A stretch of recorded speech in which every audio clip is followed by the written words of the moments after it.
I notice it the moment I step through my parents' front door something's off. The air feels charged, like the stillness before a thunderstorm. Mom's smile stretches too wide as she takes my coat. Dad's handshake is a touch too firm. My sister Autumn practically vibrates with excitement, her eyes darting between our parents with that conspiratorial gleam I've known since childhood. I've learned to trust my professional instincts over the years. Earlier this week, Dad's unusually probing questions about my clinic's quarterly profits had set off a silent alarm in my mind. "Sierra, honey, so glad you made it." Mom guides me toward the dining room where Sunday dinner awaits, her hand pressing against my back with unusual insistence. The table looks perfect, of course.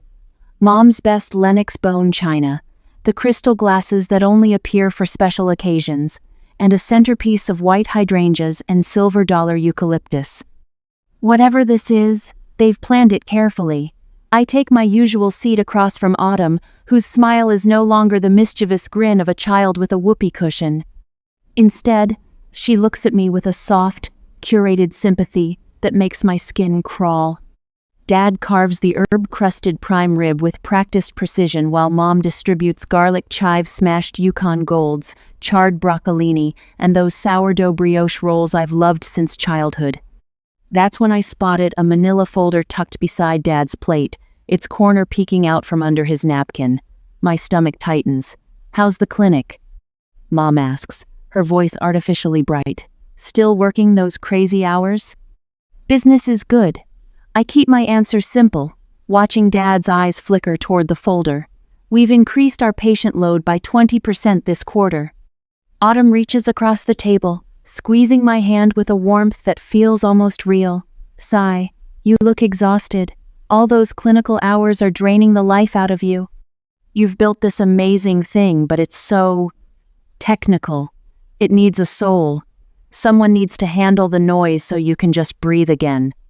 The pieces click together in my mind, a puzzle I wish I couldn't solve.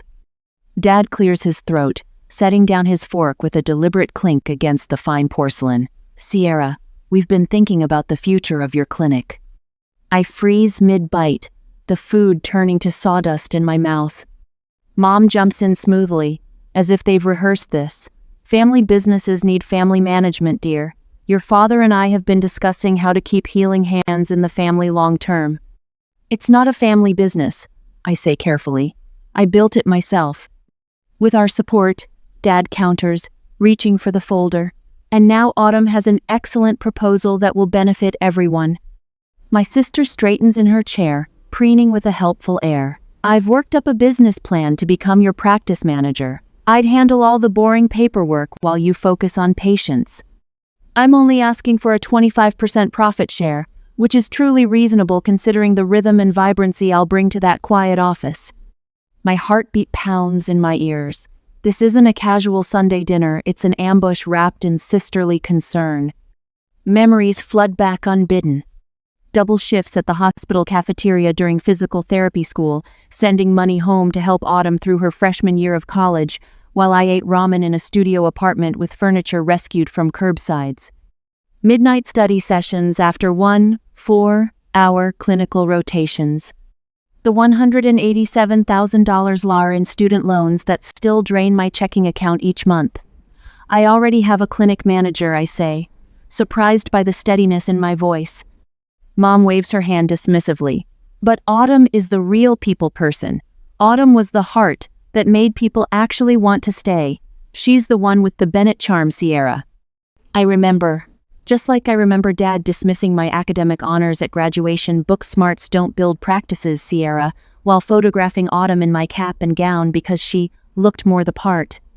I remember Autumn's temporary help at the front desk last summer that resulted in unauthorized discounts to her friends.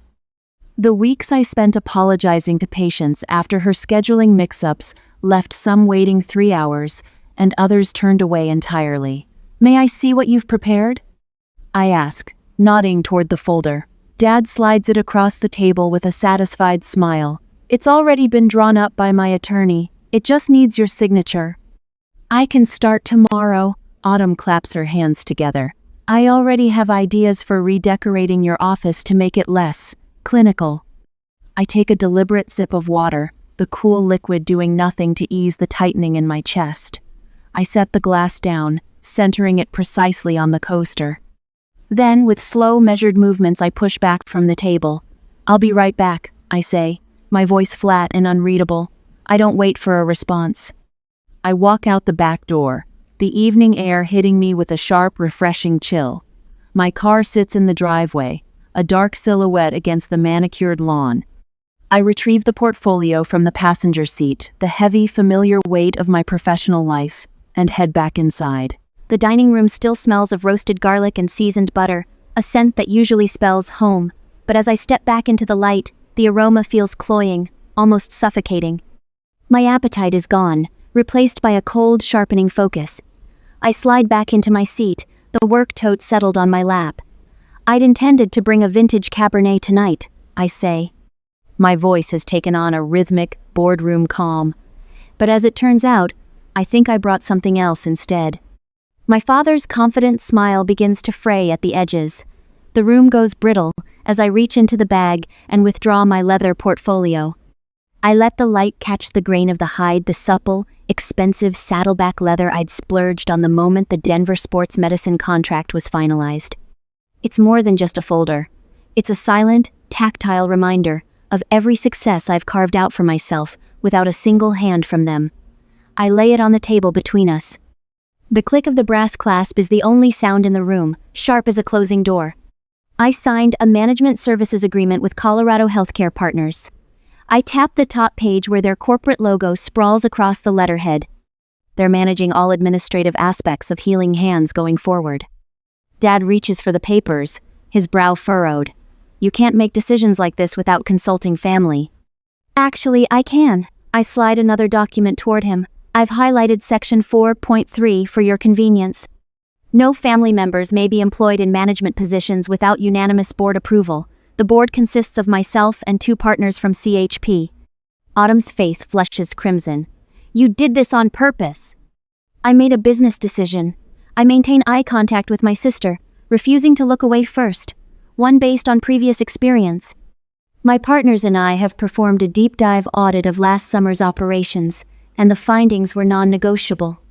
Mom reaches across the table, her fingers stopping just short of touching mine. "Sierra, honey, everyone makes mistakes when they're learning." These weren't learning mistakes. I stand slowly, finding unexpected power in towering over my seated family. These were careless choices made by someone who thought rules didn't apply to her. I have a responsibility to my staff and my patients to ensure that never happens again. The stunned silence feels like vindication. Their expressions shift from entitled certainty to uncomfortable shock. "While I covered your healthcare needs, I was eating ramen noodles to make my student loan payments. I worked double shifts at the hospital cafeteria to help fund Autumn's freshman year when you said you couldn't afford both our educations simultaneously." I lock eyes with my father. "I slept on treatment tables when I couldn't afford both rent and malpractice insurance." My staff witnessed Autumn's summer of chaos, staying late to fix her mistakes while she posted social media photos from rooftop happy hours. They know the truth behind the Bennett family dynamics. "My mentor warned me years ago that family and business mix like oil and water," I say, remembering Dr. Sterling's concerned expression when she caught me crying in the supply closet after my family missed my clinic's grand opening. I should have listened sooner. I gather my documents with deliberate precision, sliding them back into my portfolio, in the exact order they'll be needed if this conversation escalates further. The methodical movement calms me, just like when I organize treatment supplies before a difficult patient session. "We can negotiate." Dad's voice has lost its authoritative edge, replaced by the tone he uses when a business deal starts slipping away, 20% instead of 25%. A trial period. I close my portfolio with a snap. "My clinic isn't your piggy bank, it's my career." Mom's hand flies to her throat, a dramatic gesture she's perfected over years of family conflicts. "I never thought you'd put business before family," she whispers. The statement hangs between us, revealing everything wrong with their perspective. In their minds, my success exists to benefit them. My clinic represents not my achievement, but their opportunity. "I'm not putting business before family," I reply, my voice steadier than I feel inside. I'm putting boundaries before exploitation. The slow rotation of the clock brings the quiet of the night, and as the moonlight filters through my apartment window, the shadows of the past return in sharp, painful focus. I think back to my 12th birthday. It fell on a Tuesday in April, unremarkable except for the math test I aced and the single card propped against my cereal bowl that morning.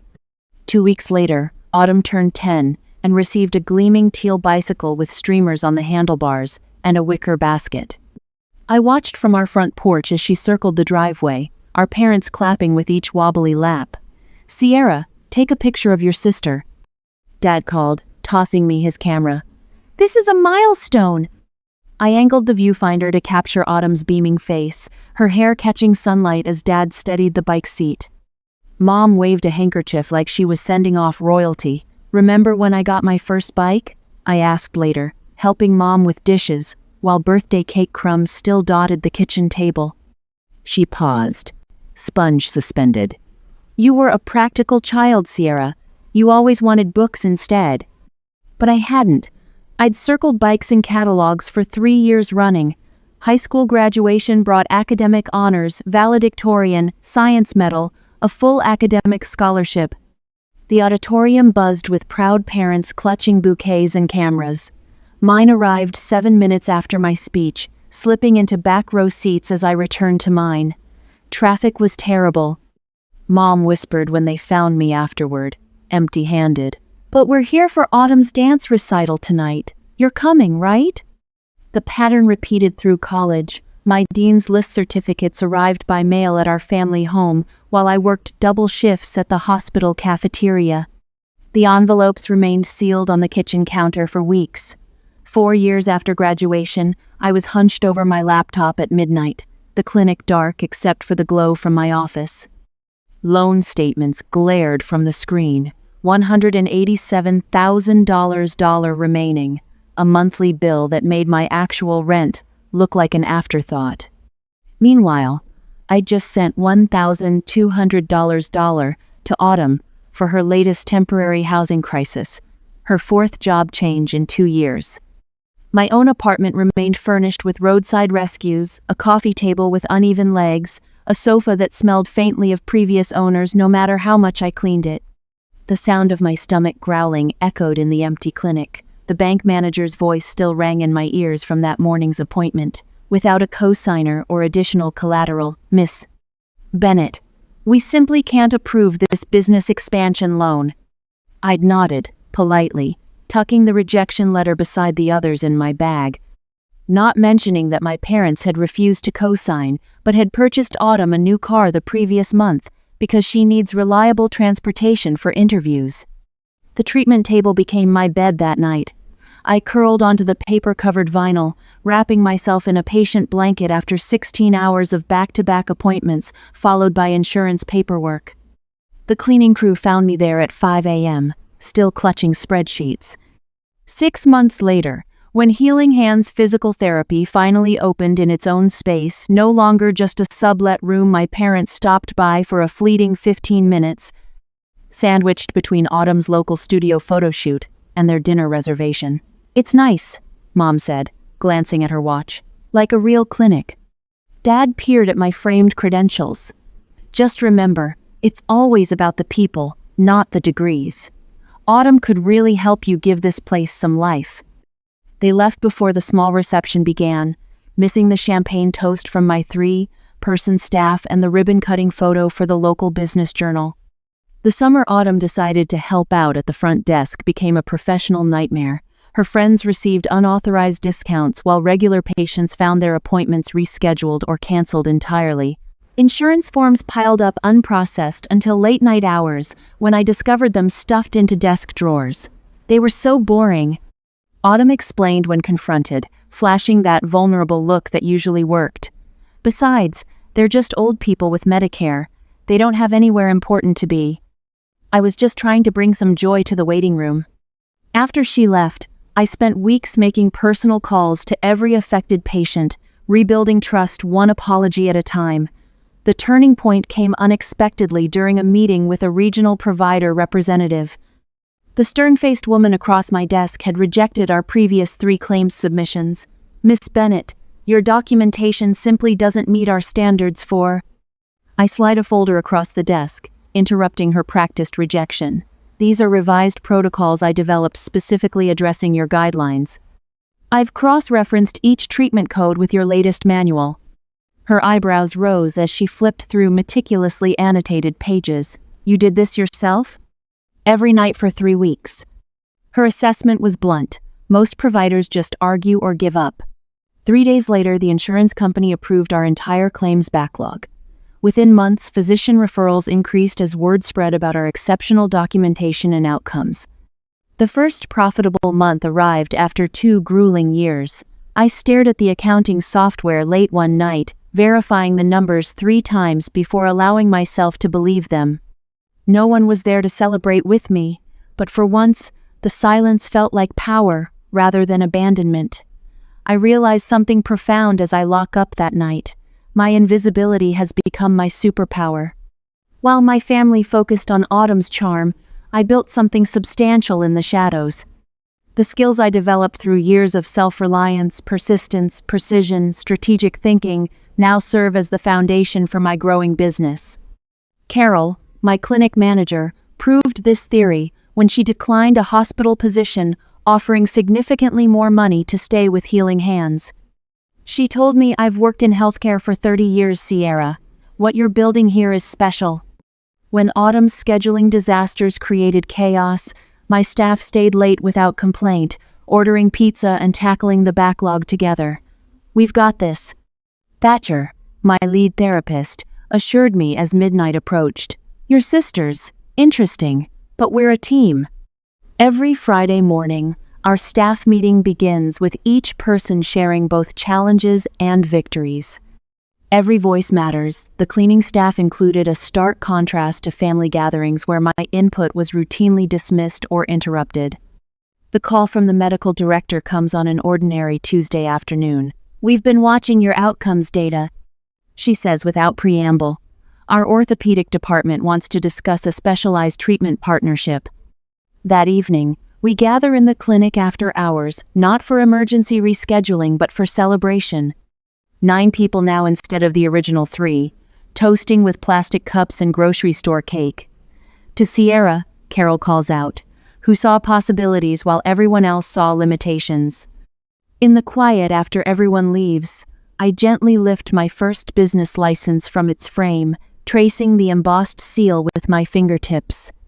Tomorrow, I'll rehang it in the expanded reception area, a reminder that being overlooked sometimes allows you to build foundations no one expects to stand. By the time the autumn leaves begin to swirl against my office window, the clinic has taken on a new life of its own. My corner office offers a panoramic view of Denver's skyline, though I've positioned my desk to face the treatment floor instead. Through the glass wall, I watch Meredith guide a patient through post-stroke exercises. Meredith's patience mirrors what I strive for with every patient, something my family never understood about healing. The contrast between my modest office and our state-of-the-art treatment areas isn't accidental. While patients deserve cutting-edge equipment, I've learned to function perfectly well with a second-hand desk and simple chair. Every dollar saved is reinvested where it counts. I straighten the original Healing Hands therapy sign mounted on my wall, salvaged when we expanded last month. From 3 treatment rooms to 15. From me alone to a team of 15 therapists who share my vision of patient-first care. My phone vibrates for the 3rd time today. Mom again. I silence it without looking at the message. It will be like yesterday's. Just checking in, honey, with a thinly veiled question about clinic operations or subtle mention of Autumn's latest unemployment crisis. The calls increased after I refused their dinner invitations for 6 consecutive weeks. Mom cycles between guilt, we never see you anymore, and false business interest. Dad attempted to contact my accountant directly last week, thankfully warned by my advance call explaining the situation. Their most desperate move came yesterday when Autumn appeared unannounced during our busiest afternoon, waving a folder of marketing ideas that required her full-time employment. Vance, my front desk manager, followed protocol exactly, offered her a seat in the waiting room, and called me immediately. I didn't interrupt my patient's session. The afternoon sun warms my face as I open my laptop, reading the email I've drafted, deleted, and rewritten 14 times. It's measured, precise, and absolutely necessary. To my family. As I have already told you, after careful consideration, I'm establishing professional boundaries regarding Healing Hands therapy. The clinic remains closed to family employment or management input. All treatment services will be billed at standard rates. Business discussions are limited to my management team. I remain open to rebuilding our personal relationship separate from my professional life. Sierra. My finger hovers over send as my office door opens. Carol appears with 2 steaming mugs. Thought you might need reinforcements, she says, placing a coffee beside my laptop. I saw the social media post. I raise an eyebrow. Carol slides her phone across my desk. There's my mother's profile, featuring a photo from my clinic's opening day. It's a repost of an old photo from my own feed, one she wasn't even in. So proud of my daughter Sierra's vision with Healing Hands therapy. We've always believed in her healing touch. Proud mama. Family business. The timestamp shows it was posted 20 minutes ago. The hashtag is interesting, Carol says carefully. Family business, the words taste bitter.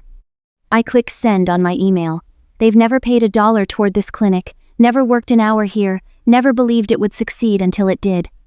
Community's noticing the disconnect, Carol says. Dr. Reynolds mentioned it last week when he referred that complex shoulder case. I look up, surprised. Said he always sends patients here because you built something genuine, not handed down or gifted. Carol taps my original business license frame.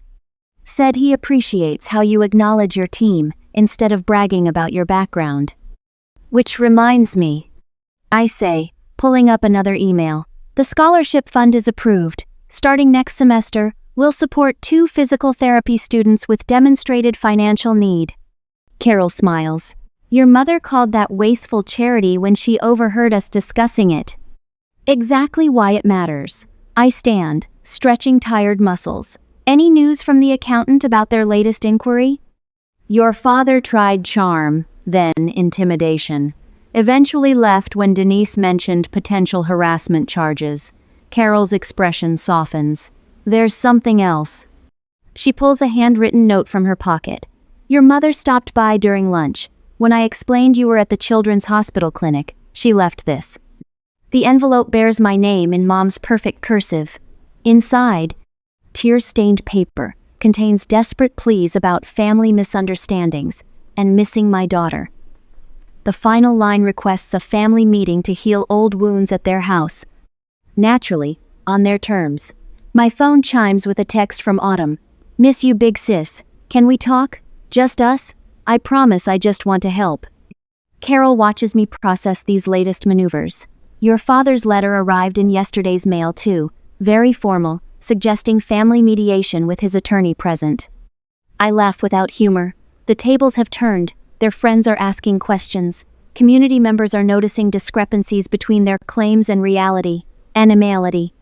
Through the window, I watch 2 therapists I hired from disadvantaged backgrounds guiding patients with the skill and compassion I'd fostered in our clinic culture. The afternoon sun illuminates our expanded treatment floor. What will you tell them? Carol asks. I place the note in my desk drawer, joining other manipulative family communications I've documented meticulously.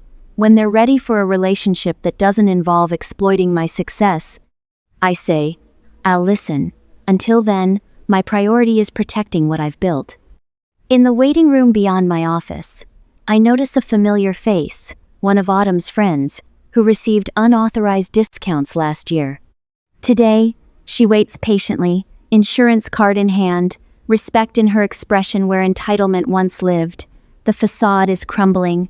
2 weeks later, the morning air carries the scent of fresh coffee and possibility as I arrive at Cornerstone Cafe 20 minutes early. My chosen battlefield neutral territory, with just enough ambient noise for privacy without isolation, I select a corner table with clear sightlines to both entrances and settle into the chair facing the door. Old habits from years of watching for their approval. I arrange my leather portfolio precisely in front of me, its weight reassuring. Inside rests every text, email, and financial record, documenting our entangled history. Can I get you something while you wait? The barista approaches with a genuine smile. Notepad ready. Just black coffee, thank you. My voice sounds steadier than I feel. The ceramic mug arrives moments later, steam rising like the tension in my chest. Through the window, I spot them walking from the parking lot. Dad's shoulders square beneath his golf polo, Mom fidgeting with her pearl necklace, Autumn's confident stride betrayed by her nervous glances at our parents. The bell above the door chimes as they enter. The moment they spot me, their expressions shift subtly. Dad's jaw tightens, Mom's smile freezes. Autumn's eyes narrow at the portfolio before me. Sierra, honey. Mom reaches to hug me, but I remain seated, forcing her to awkwardly pat my shoulder instead. This is cozy. We would have preferred dinner at home, Dad says, settling into the chair opposite mine. Family matters should be discussed privately. This isn't just a family matter. I tap my finger on the portfolio. This concerns my business. Autumn slides into the chair beside Dad, her perfume overwhelming the coffee aroma. She looks at me with wide, pleading eyes. Sigh, I brought a box of artisanal donuts. Look, I'm trying here. I realized I came on too strong. I just want us to be a team again. A waitress appears, takes their order, and disappears with practiced efficiency.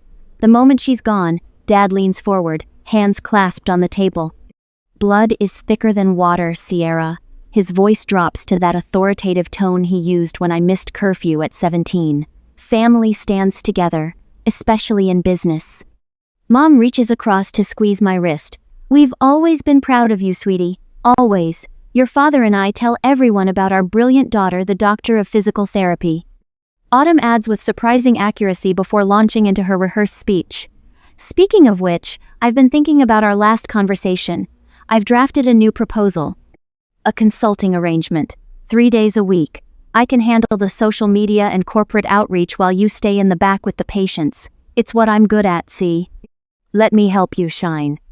I take a deliberate sip of coffee, letting the bitter warmth fortify me. Before we discuss any proposals, there's something you should know. My new management partners at Colorado Healthcare Partners have a strict, no-conflict policy regarding personnel. The mention of my partners causes all three to stiffen. They've been reviewing our books, I continue, opening the portfolio to show a neatly organized spreadsheet. And they've flagged some significant outstanding liabilities.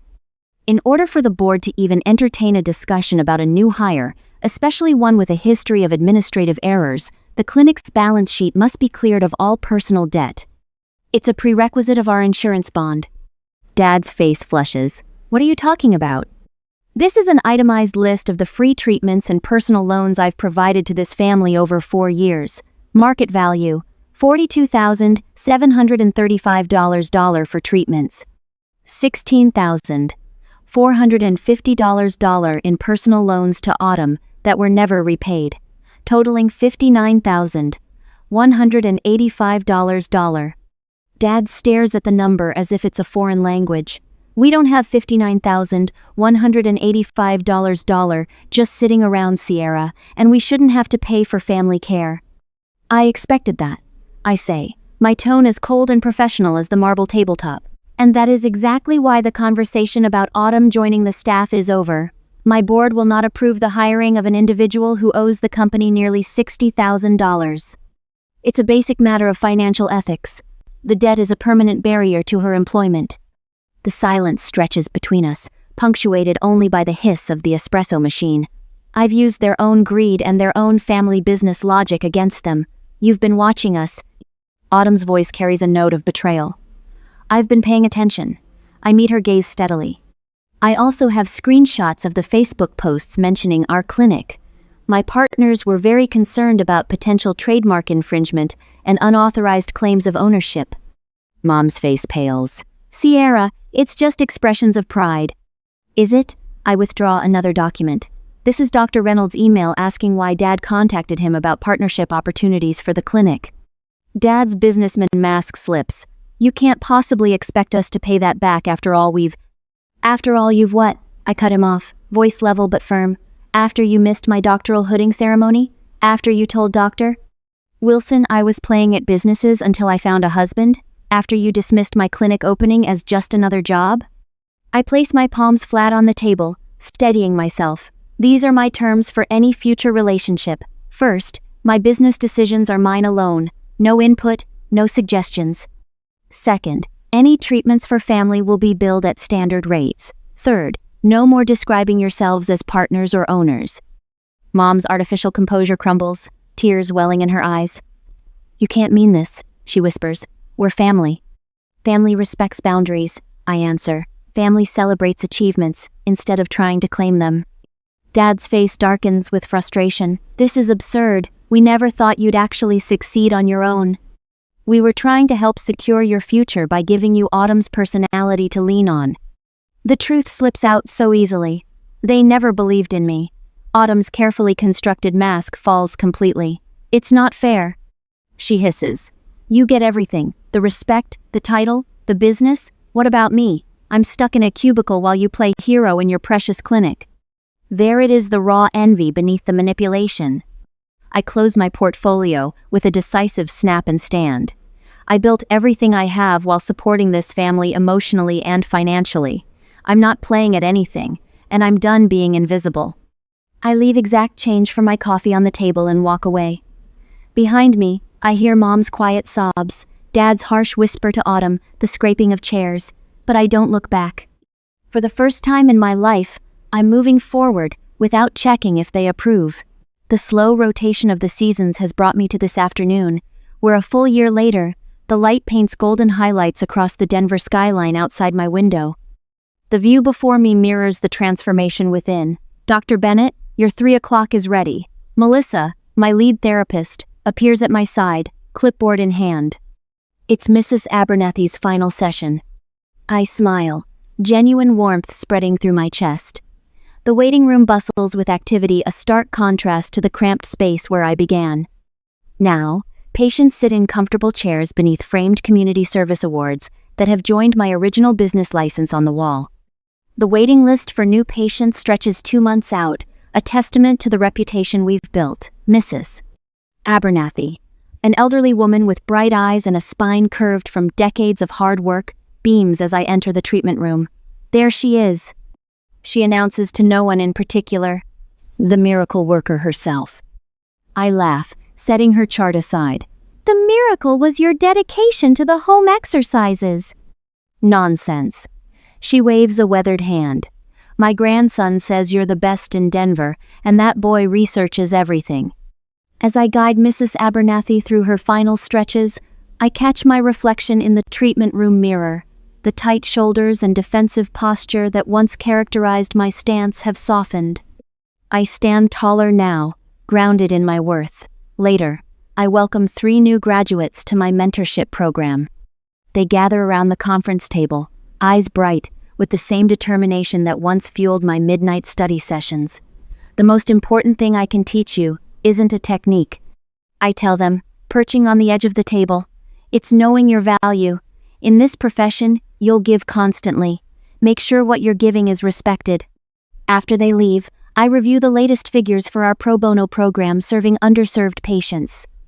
The initiative now comprises 15% of our practice, a percentage that would have terrified me last year but now fills me with purpose. My phone buzzes with a text from Leah, my closest friend and leader of our professional women's support group. Ready for tonight? Your turn to share. A flutter of nervousness dances through my stomach. Tonight marks the first time I'll publicly share my full journey, family struggles included. The thought both terrifies and liberates me.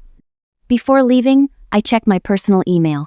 Mom has sent photos of her volunteer work at the community garden, her 3rd message this week that doesn't demand anything from me. Small steps, but genuine ones. Dad's name remains absent from the sender list. Some wounds need more time than others. A separate email contains a job announcement from Autumn, her first position at a corporate office with no connection to my clinic. The message lacks her usual excessive exclamation points, a subtle sign of her growing independence. The evening sun casts long shadows as I arrive at Leah's home for our monthly dinner. We pass dishes family style, their laughter a healing balm. To Sierra, Melissa raises her glass. Who taught us all that standing your ground isn't selfish, it's necessary. As applause ripples around the table, I think of the scholarship I've established for students from challenging backgrounds, the boundary-setting workshop I'll lead next month, and tomorrow's launch of our specialized vestibular rehabilitation program. When dinner concludes, I step onto Leah's back porch. The mountains rise majestically against the horizon, steadfast and immovable, much like the boundaries I've learned to maintain. You look peaceful, Leah says. Joining me? I am. I breathe deeply. I finally understand that I can heal my patients without sacrificing myself in the process. Tomorrow, I'll treat an elderly man with the same care I once lavished on family members who took without gratitude. The difference is, he'll look me in the eye and say thank you, and I'll know I've been seen. I'm Sierra Bennett. I whisper to the mountains, and I heal people who value the healing. My fork hovers halfway to my mouth, laden with sweet potato casserole, as my father's words slice through the muted clatter of Thanksgiving dinner. You're nothing but a leech. It's time for you to leave this house. The sweet potato suddenly looks foreign, unappetizing. Around me, the dining room falls into a silence so complete I can hear the antique clock ticking from the living room. The same clock I paid to repair last month. I look up, searching for something, anything in my mother's face. But Denise stares intently at her plate, rearranging green beans she hasn't touched.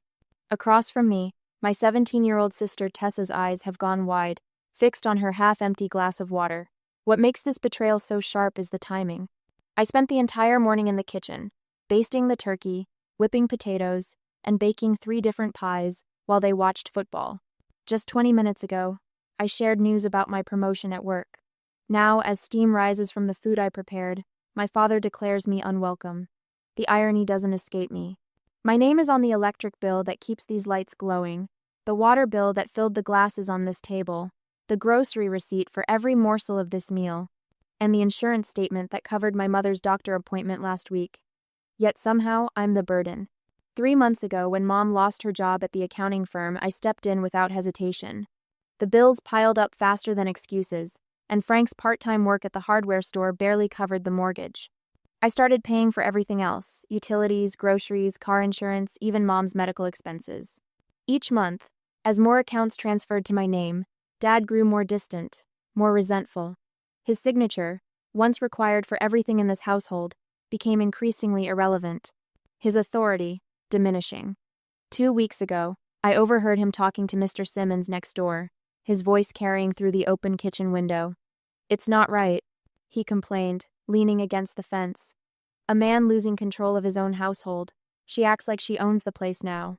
I didn't realize he meant me until I heard him say my name. Frank stares at me now, his jaw clenched tight, waiting for tears or protests. When I simply continue eating, his knuckles whiten around his fork.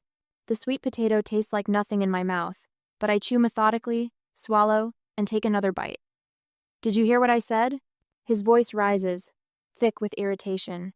"You need to be out by the weekend." My hands tremble slightly, but not from fear, from something deeper, something shifting inside me. I set down my fork, place my napkin beside my plate, and meet his gaze.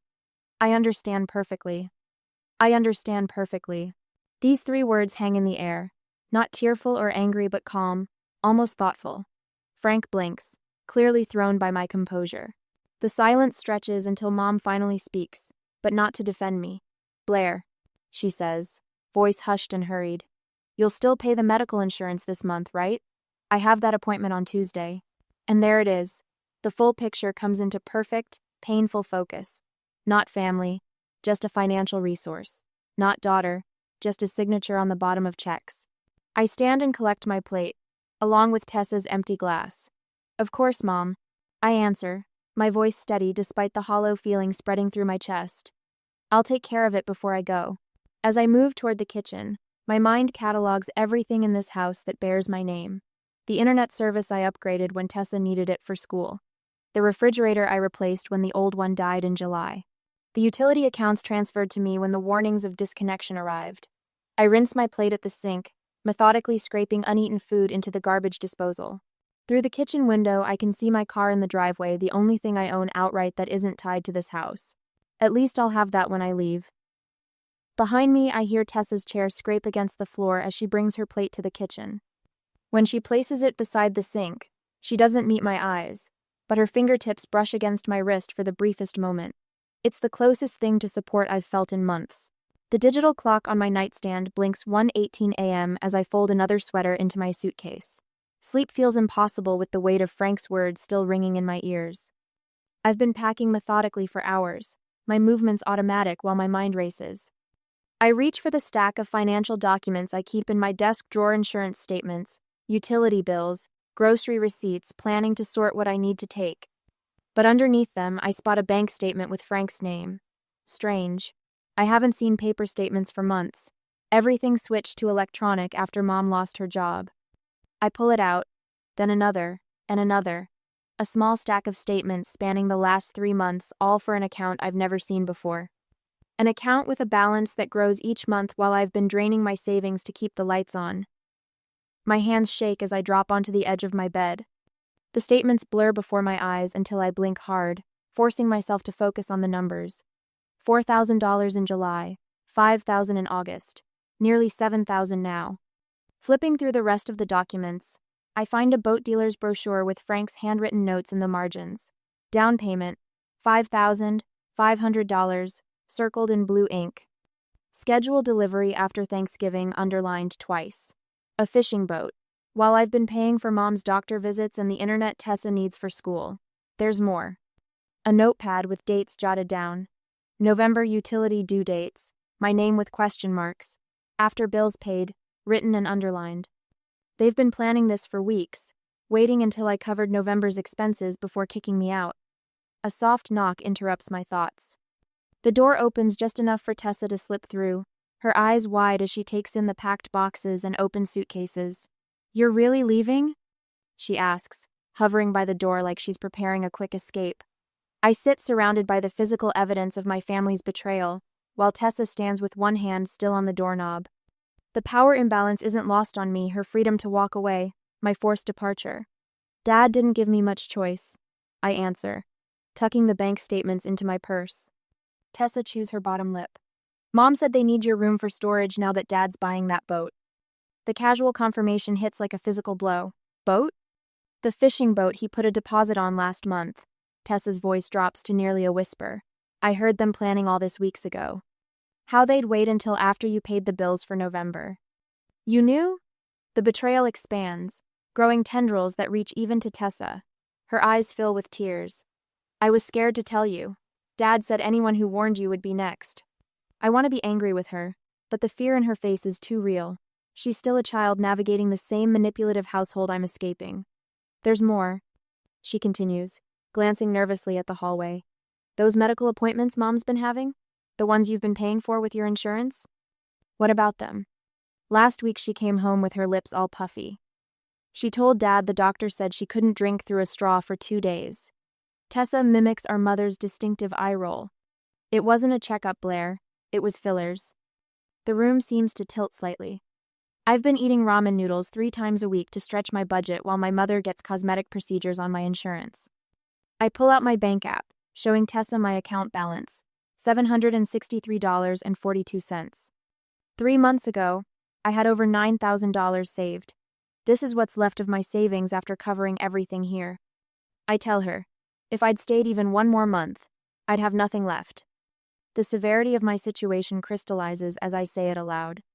I've been on the brink of financial ruin, pouring everything into a family that sees me as nothing more than an ATM, Dad said. "If you try to take any furniture, he'll report you for theft." Tessa says, "Even the stuff you bought." Of course he did. I glance around at the desk I purchased when I started working from home during the pandemic, the bookshelf I assembled myself, the bedding I bought with my first paycheck. He also called the bank today about getting your name off the utility accounts. The time pressure hits me. I need to secure housing, protect what remains of my finances, and untangle myself from the family accounts before they can cause more damage. I reach under my bed and pull out a shoebox. Inside are receipts for everything I've purchased for the house, organized, dated, with my credit card statements attached. The desk, the new refrigerator, Tessa's laptop, the living room carpet, even utility bills, with my name clearly listed as the account holder. A small victory in this sea of betrayal. Proof that I'm not crazy, that I've been carrying this household while they plotted behind my back. Tessa watches me sort through the receipts, her expression unreadable. "Blair?" she asks finally. "Yes?" "What would you do in my place?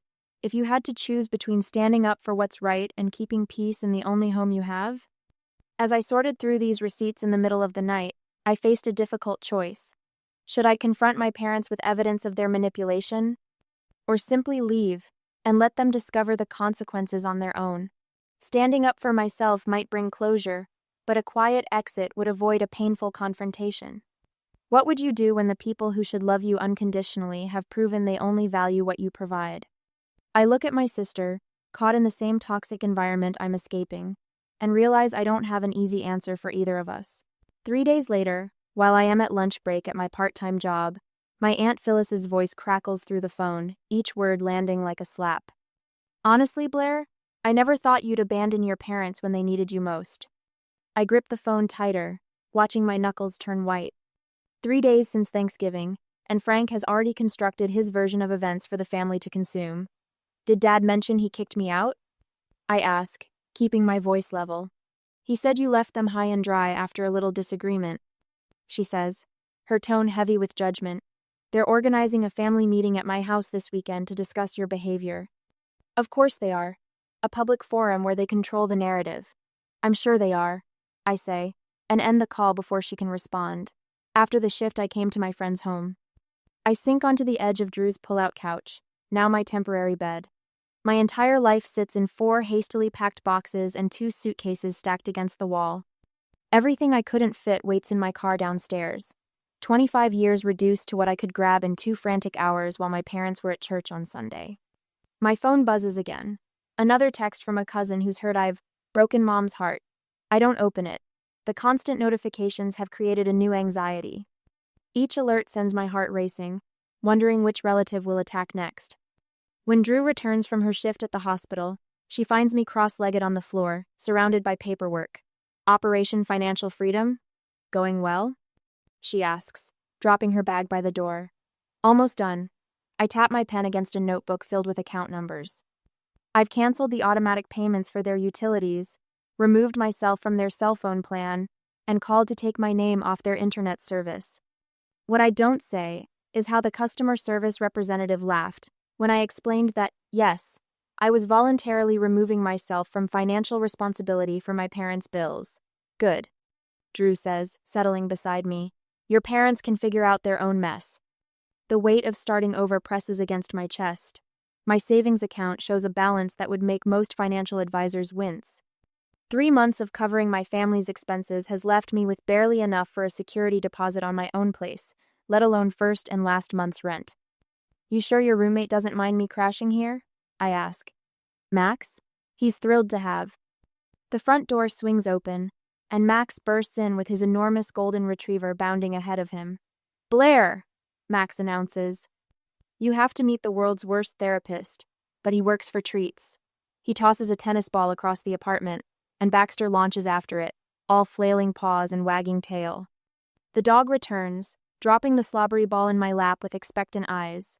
He thinks you need this more than he does, Max says, his expression serious despite the ridiculousness of the moment. Sometimes the best therapy has 4 legs and terrible breath. When Baxter nudges my hand with his wet nose, I find myself laughing for the first time in days. The sound surprises me, almost foreign to my ears. 5 days after my escape, I sit at Drew's kitchen table, laptop open to job listings that might offer better pay. My current position covers my basic needs, but not the kind of emergency fund I'll need to truly rebuild. My phone lights up with my mother's name. I consider letting it go to voicemail, but something tells me to answer. What have you done? Denise's voice comes through sharp and panicked. The power's out, the internet's down, and my insurance was declined at my appointment. I take a slow breath, feeling strangely calm. I stopped paying for things that weren't my responsibility. But you can't just leave us like this. We're your family. The desperation in her voice might have moved me once, but now I hear the manipulation beneath it. Family doesn't call family a leech at Thanksgiving dinner. I say, surprised by the steadiness in my voice. Your father didn't mean it. Her tone shifts to something softer, placating. You know how he gets. I do know. That's the problem. I end the call and set my phone down carefully, as if it might burn me.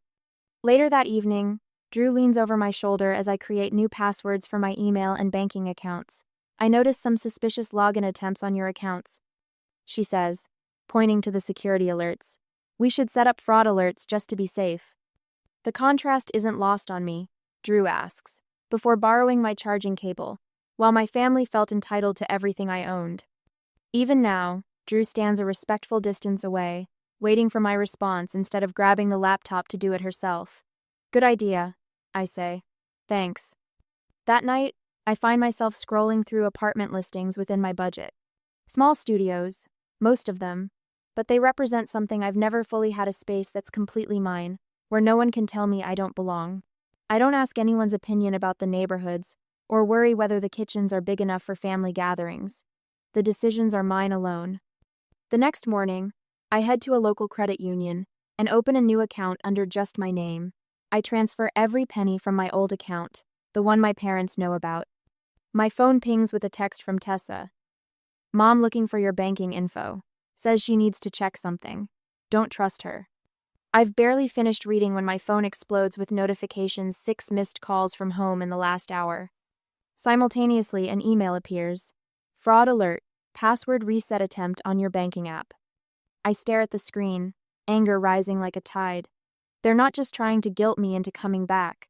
They're trying to take what little I have left. A day later, the bank representative's voice carries a note of concern that feels strangely validating. Miss Mitchell, we've blocked 3 separate password reset attempts from your parents' home address in the last 24 hours.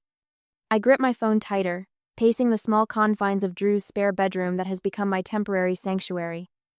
And you're certain they can't access anything? Positive. We've flagged your account for enhanced security measures. Any changes will require in-person verification with photo ID.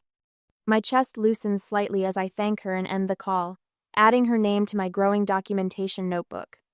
Methodical calls have yielded similar results: credit cards secured, utilities formally removed from my name, and medical insurance accounts protected with additional verification steps. The electric company representative had sounded almost impressed. Smart move contacting us. Your mother called yesterday trying to reinstate service in your name without authorization. Each confirmation acts like a brick in the wall I'm building between my former life and whatever comes next. Not a wall of anger, though that simmers beneath the surface, but of protection, solid, necessary, and entirely of my own design. Drew appears in the doorway with a steaming mug. Tea with honey. Thought you could use it after all those calls. I accept it gratefully, wrapping my hands around the warmth. Last one done.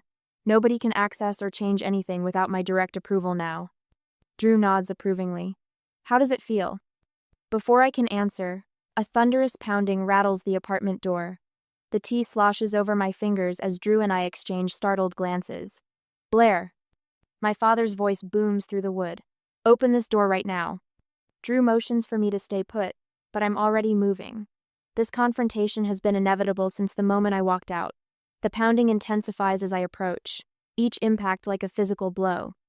Through the peephole, I see my father's face, flushed and contorted with rage. I've seen directed at bill collectors, telemarketers, and now me. I know you're in there. Another series of blows makes the door frame shudder. You think you can just abandon your family and destroy our lives? A door opens across the hall, and Mrs. Perkins, a retiree who baked cookies for Drew when he first moved in, peers out cautiously. Her eyes widen at the sight of Frank pounding and shouting. Young man, she calls, her voice quavering but determined. I've already called building security. Frank whirls toward her. Mind your own business, lady. This is between me and my daughter. Your behavior is my business when it disturbs the peace, she retorts, pulling her robe tighter around herself. Frank turns back to the door, his voice dropping to something more dangerous. Blair, if you don't open this door right now, I'll... The threat transforms into action as he steps back and kicks the door hard enough to splinter the wood around the lock. Mrs. Perkins gasps and retreats inside her apartment. My hands tremble as I dial 911, speaking quietly to the dispatcher while Frank continues his assault on the door. Through the damaged wood, I hear the elevator ding, followed by heavy footsteps. Sir, step away from the door immediately. The authoritative voice of the building's security guard cuts through Frank's shouts. This is my daughter's place. I have every right. You have no right to damage property or disturb residents. Police have been called. Frank's response is lost in the sound of sirens approaching outside. Minutes later, I watch through the peephole as 2 officers escort my father down the hallway, his wrists cuffed behind his back, while he continues to shout that I'm the one destroying our family. When the police officer returns to take my statement, I provide it calmly, describing the financial manipulation, the unauthorized access attempts, and today's outburst with the same detached precision I've used in my documentation notebook. The officer Rodriguez, according to his nameplate, nods thoughtfully as he takes notes. Would you like to press charges for the attempted break-in? The question hangs in the air as Drew returns from speaking with building management about the damaged door. Yes, I say, the words small but firm, and I'd like to file for a restraining order. Later, as I watch the police car drive away with my father in the back seat, I wonder, was filing an official report too harsh a response to years of manipulation? Or was it the necessary step to protect myself from further harm? Drew squeezes my shoulder gently. Max is bringing home some security cameras for the entrance. We'll set them up tonight. I nod, grateful for the practical support that asks nothing in return. My phone buzzes with a text from Tessa. Mom took your laptop and camera from your room, said they're collateral for what you owe them. The message lands like a stone in my stomach. More theft to add to the emotional robbery they've committed for years. I thumb a quick response. Do you know where she took them? Tessa's reply comes almost instantly. Heard her on the phone with Parkway Pawn. Said she got $300 for both. Cated. I show Drew the message, anger rising fresh and hot in my throat. Those were worth over $2,000. Do you have the receipts? Serial numbers? I nod, thinking of the meticulous documentation I've maintained for tax purposes. Everything. An hour later, Officer Williams takes my theft report with appropriate seriousness, examining my purchase receipts and noting the serial numbers. Pawning someone else's property is a criminal offense, she explains, her tone professional but kind. We'll contact the shop and recover your items. The system that felt so often stacked against me now works in my service, a strange reversal that leaves me lightheaded with possibility. That evening, my phone begins lighting up with calls from relatives I haven't spoken to in months. Aunt Sarah's message is the first I listen to. Blair, honey, I heard about Frank's arrest. I'm so sorry. We had no idea things were so bad. The neighbors who witnessed Frank's outburst have apparently shared their observations, shifting the public narrative my parents tried to control. The story is spreading, cracks forming in the facade my parents constructed. As I help Max mount the security camera above Drew's door, another text from my mother arrives. The casual entitlement of her words makes my jaw clench. I had to pawn your camera and laptop to cover the electric bill you left us with. Parkway Pawn on 4th Street. You owe me $300 plus interest. K. I pass the phone to Drew, who reads it and shakes her head in disbelief. The delusion is almost impressive, she mutters, handing it back. I save the message as evidence, my anger not at her audacity but at how long I allowed myself to believe I deserved such treatment. The revelation settles into determination as I finish securing the camera that will capture any future attempts to invade the new boundaries I've built. This time, I'm the one watching. My phone vibrates against the coffee table, my mother's name flashing on the screen. I've been waiting for this call. 3 days since I filed the police report about my stolen laptop and camera, and finally, they're ready to negotiate. Blair? Mom's voice trembles slightly. I've been thinking about everything, and I want to propose a compromise. I say nothing, letting the silence stretch between us. In the background, I hear the television playing the same game show that used to fill our living room every weekday at this hour. If you drop that ridiculous theft report, you can come back home. She pauses, clears her throat. We'll let you continue living here, of course. Your room is still exactly as you left it. The rehearsed quality of her words is unmistakable. I picture Dad hovering nearby, nodding approval at her performance. And Blair, she continues when I don't respond. I think we should discuss your state of mind lately. Frank and I are concerned that you might be having some kind of breakdown. That's something our friends and family would understand better than what you're claiming happened. The threat lands with perfect clarity. Drop the charges or be labeled unstable. I take a slow breath. I have copies of every bill I've paid for the last 6 months. I say, my voice steady. I have bank statements showing transfers to your account. I have text messages asking me to pay for your cosmetic procedures that you claimed were medical necessities. I pause. Would you like me to present all of that as evidence? The silence on the other end tells me everything I need to know. The next morning, Officer Williams follows my car to my parents' house. Her police cruiser parked in the driveway sends a clear message to the neighbors who've been fed my father's lies. As we walk to the front door, I notice curtains twitching in windows across the street. Mom answers the door, her smile faltering when she sees the officer. "Mrs. Mitchell," Officer Williams says, "I'm here to accompany Blair," while she retrieves her remaining belongings. Inside, the house feels smaller than I remember. Mom hovers nearby as I head straight for my bedroom, Officer Williams following close behind.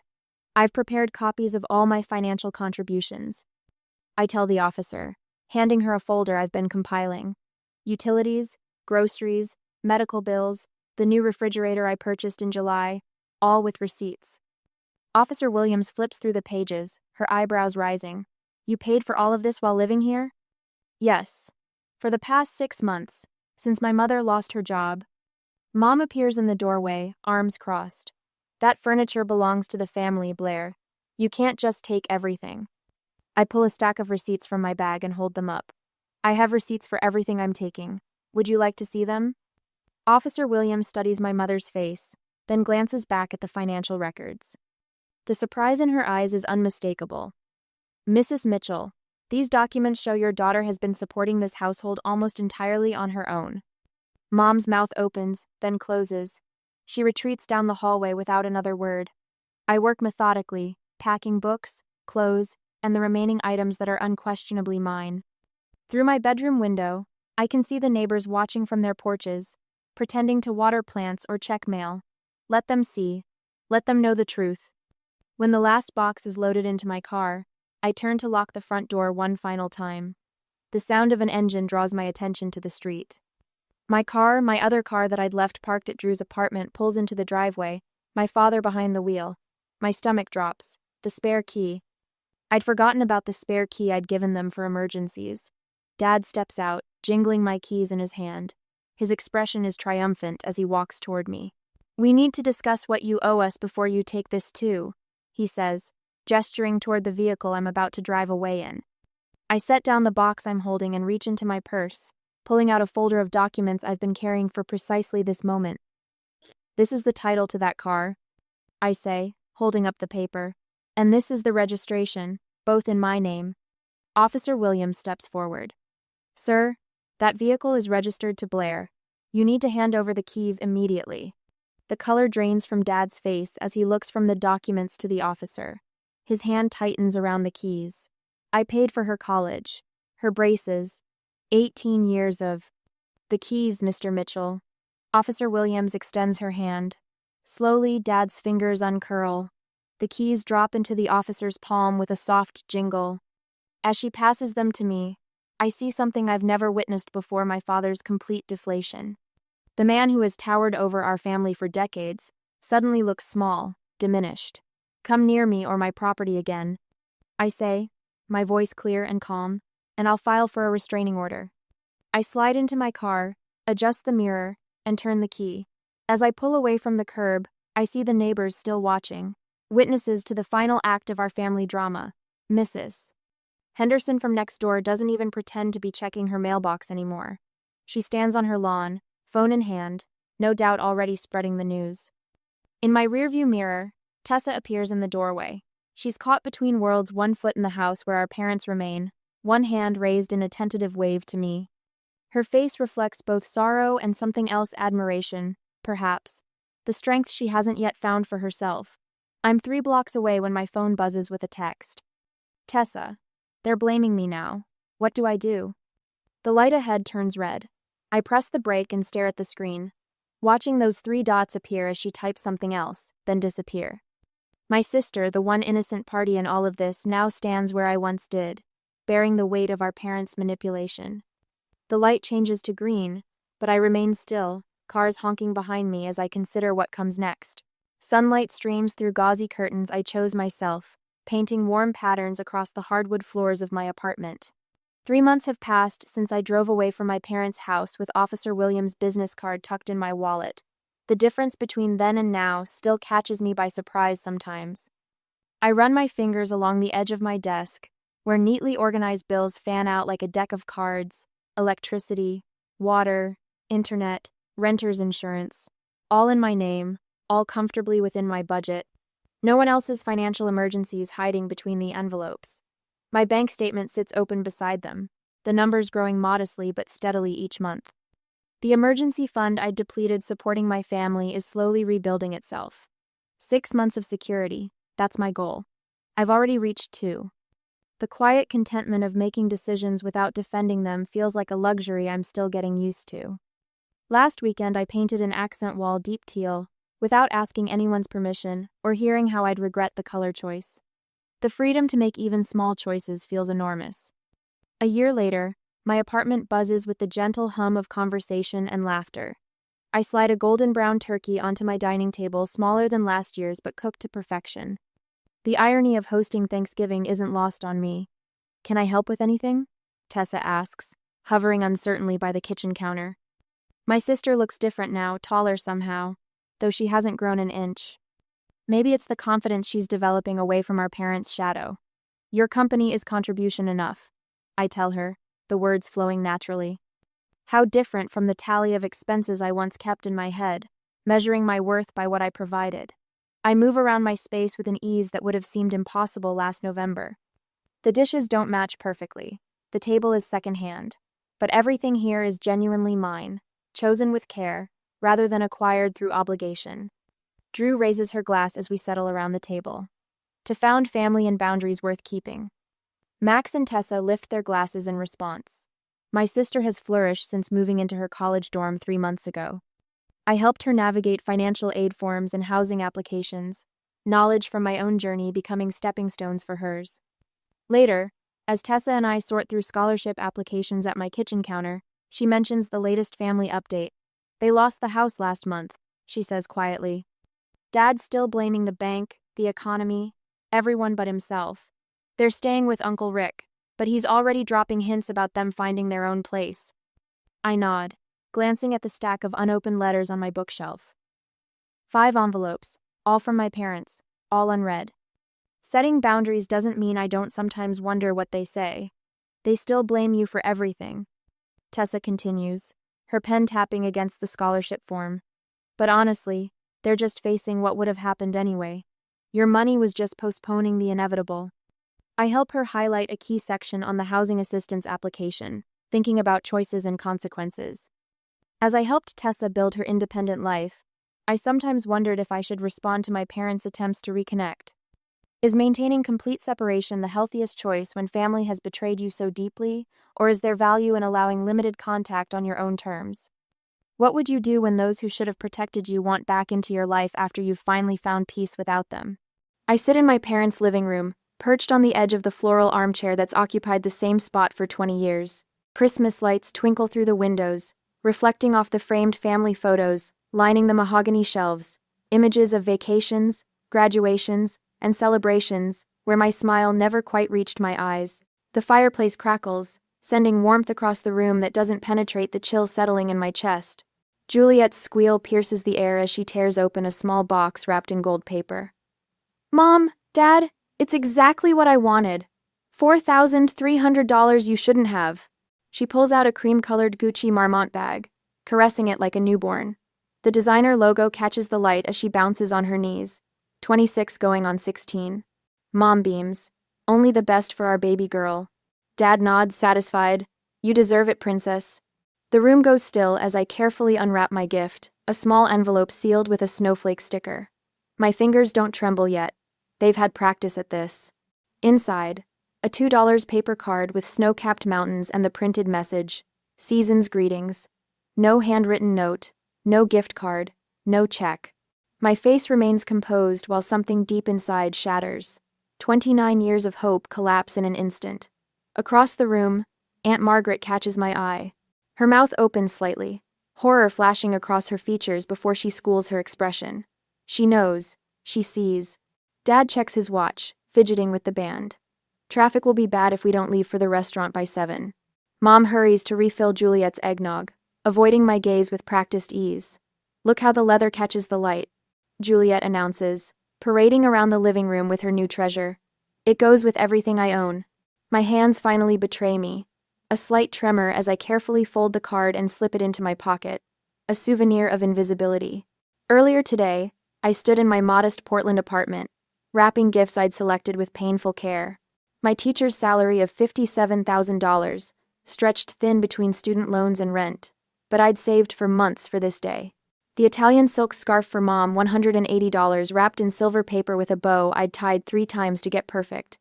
"She'll love the blue pattern," I whispered, smoothing the edges.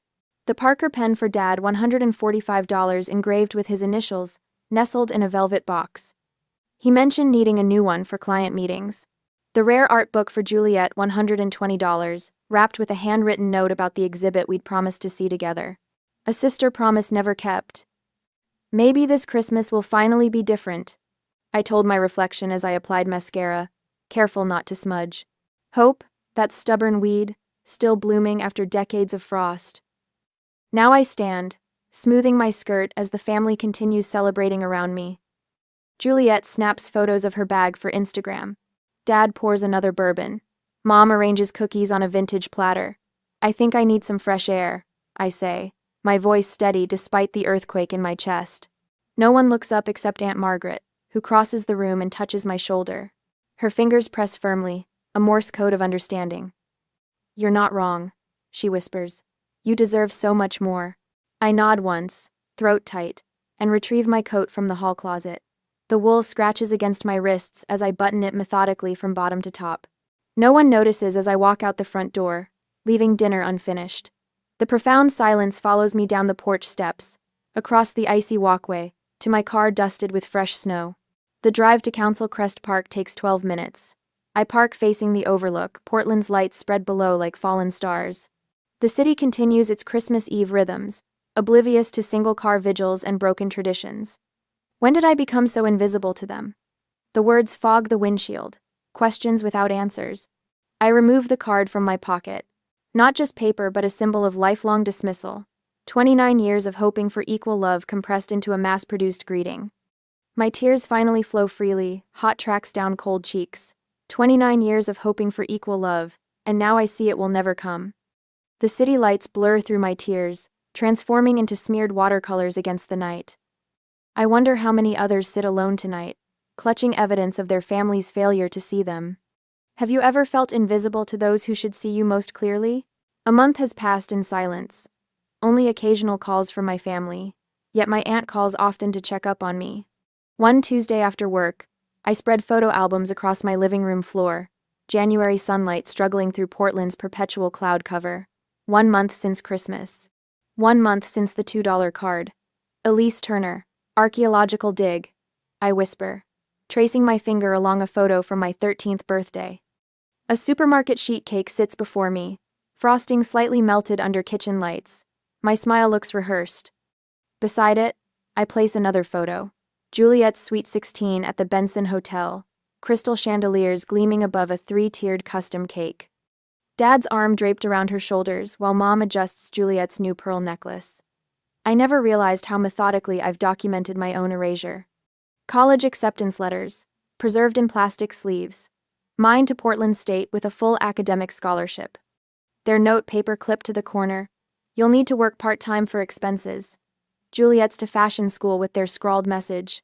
"We're so proud. Don't worry about anything but your studies." My fingers shake as I turn to my graduation photos. Mom and Dad arriving 20 minutes before the ceremony ended, Dad checking his watch repeatedly. "Sorry we're late, honey." Juliet's preliminary fashion show needed our attention. Mom had smoothed my collar, left lipstick on my cheek, and asked when I planned to start job hunting. The evidence surrounds me like archaeological artifacts of a civilization built on imbalance. I open my desk drawer and pull out a leather-bound ledger book. Inside, columns of numbers track years of self-sufficiency, student loan statements totaling $24,800, despite working 20 hours weekly at the campus bookstore for $12 an hour. An email printout from Dad. "Sorry, we can't help with your apartment security deposit right now." Next to it, a newspaper clipping about Juliet's fashion school. Tuition, $38,000 per year, plus $20,000 for her essential study program in Milan. The figures burn in my vision like accusing neon signs. My current rent statement, $1,200 monthly for a 1-bedroom apartment with unreliable heating. Juliet's Instagram post about her new downtown luxury apartment. Blessed family support. Rent. $2,800. Fully funded. My phone buzzes. I ignore it, focusing instead on a stack of family birthday cards. Mom's handwriting across multiple years. Elise, I retrieve my journal from the nightstand and carefully place the card inside. Beneath it, I write in deliberate letters, the last time I'll beg for love. My phone buzzes again with a family group chat notification. I open settings and silence it. Done. Another text from Mom. Casual dinner Sunday? Your father's grilling steaks? I type, sorry, I have plans. No elaborate excuse, no promise to reschedule. Juliet calls next. Elise, can you help me move into my new place next weekend? Mom and Dad are busy with some financial thing. My finger hovers over the screen. The old Elise would rearrange her schedule, would show up with coffee and donuts, would spend hours assembling IKEA furniture while Juliet directed from the sidelines. I'm not available. I text back. Good luck with the move. 3 dots appear as she types. Disappear, reappear. Finally, what's wrong with you lately? I take a deep breath and type what might be the most honest message I've ever sent. I need some time away from family gatherings. The response is immediate. Mom's going to be upset. I set the phone down without replying. For once, that's not my responsibility. Standing before my bathroom mirror, I study my reflection. The same hazel eyes, the same straight nose, the same person who has spent 29 years hoping for equal footing. When does hope become self-destruction? I ask my reflection. Back at my journal, I write another question. What would I tell my students if they were treated this way? The answer comes with startling clarity. I would tell them they deserve respect. I would tell them love shouldn't require constant proof of worthiness. I would tell them that sometimes the family we're born into isn't equipped to see our value. I close the photo albums, tuck away the ledger of financial inequities, and stack everything neatly in a storage box. Not to forget, to preserve the evidence. To remind myself on weekdays that this isn't imagined. This isn't overreaction. The pattern is real. The erasure is documented. And for the first time, I'm allowing myself to see it clearly. When did you realize a painful pattern in your life needed to change? 6 weeks later, I am already into the new job position, and I am completely focused only on myself. The sun streams through the windows of the pottery studio as I sink my fingers into cool clay. The wheel spins, my hands guide, and something beautiful emerges from nothing. I've been coming here every Saturday morning for 6 weeks straight. The $250 receipt for the course pinned to my kitchen calendar with a magnet that declares, investment in myself. You've got a natural feel for this, Elise, says Miranda, the instructor. Her silver-streaked hair falls across her face as she leans over to examine my work. Most beginners fight the clay. You're learning to collaborate with it. The metaphor isn't lost on me. For 29 years, I've been fighting against my family's perception of me instead of building something new with the materials at hand. Thank you, I say, applying gentle pressure to form the lip of what will become a serving bowl. I'm trying to be more patient with the process. Not just with clay, but with myself. The words from yesterday's therapy session echo in my mind as clearly as if Dr. Williams were standing beside me. Your worth isn't measured by their recognition. $90 per session, money I once would have spent on elaborate gifts for people who never appreciated them. Now those funds build my interior landscape instead. Last night, I removed the last family photo from my living room wall. The space now holds 3 framed prints I selected from a local artist, images of solitary trees standing strong against stormy skies. My bookshelf has transformed too, filling with volumes I've chosen for myself rather than the literary classics my father insisted represented cultured people. My phone buzzes. Mother's name appears on the screen with her weekly attempt to restore the old dynamics. Elise, dear, I was thinking you should host Easter dinner this year. Juliet is so busy with her new project, and it would give you a chance to show everyone your cooking skills. The ellipsis in her voice carries the weight of unspoken judgment. 3 months ago, I would have agreed immediately, desperate to prove my worth through perfect deviled eggs and a spotless apartment. Today, I set down my clay-covered hands and type a simple response. I'm not available to host Easter this year. I have prior commitments. No explanation, no apology, just a boundary, clear as the line between wet clay and dry table. Very nice, says Miranda, nodding at my bowl. You're finding your center. I am, in more ways than one. Monday morning brings unexpected validation at school. Principal Harrington calls me into his office, sliding my teacher evaluation across his desk with a rare smile warming his typically stern face. "This is exceptional work, Elise. The student responses to your creative writing unit were remarkable. I've never seen engagement numbers like these." I accept the folder, scanning the comments from students. One jumps out. Miss Turner's assignment about writing our life story from a different perspective changed how I see myself. I never thought about being the hero instead of the victim. The words land in my chest like a warm stone. All those years feeling invisible, and here I am, helping others see themselves more clearly. "There's something else," Principal Harrington continues. "We need someone to lead the summer writing program. Your independent spirit is exactly what we need. It comes with a stipend, of course." The word independent no longer stings as it once did when my mother used it to justify her neglect. Now it carries the weight of respect. "I'd be honored," I reply, straightening my shoulders. That afternoon, I receive an email inviting me to present at a regional education conference. My finger hovers over the delete button, my first instinct to assume it's been sent to me by mistake. Then I remember Dr. Williams's words, "Assume you deserve good things until proven otherwise." I click accept instead. Later that evening, I open my banking app and transfer $500 into the account labeled Home Down Payment, the first deposit of many. A home that will truly be mine, not a space I occupy at the edges of someone else's life. The phone rings at midnight. Juliet's sobbing voice fills my ear before I can even say hello. "He broke up with me, Elise. I can't believe it. Derek just walked out after dinner. I need you to come over. I can't be alone right now." The old Elise would have jumped from bed, thrown on clothes, and driven across town at unsafe speeds to comfort her sister.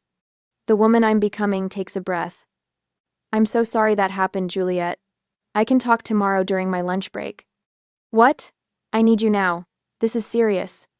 "I understand you're hurting. I'm available at noon tomorrow. My time matters too."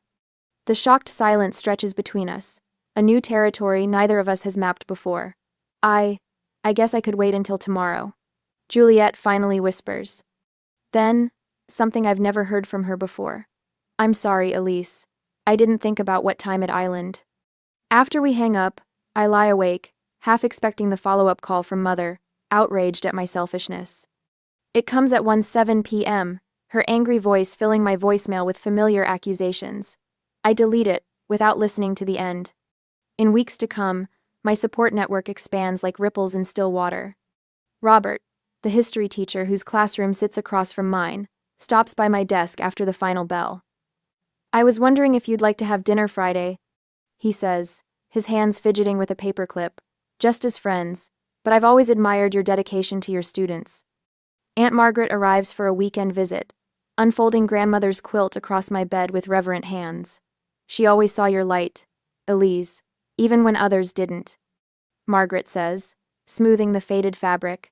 "She left this specifically for you, because she knew you'd appreciate its story."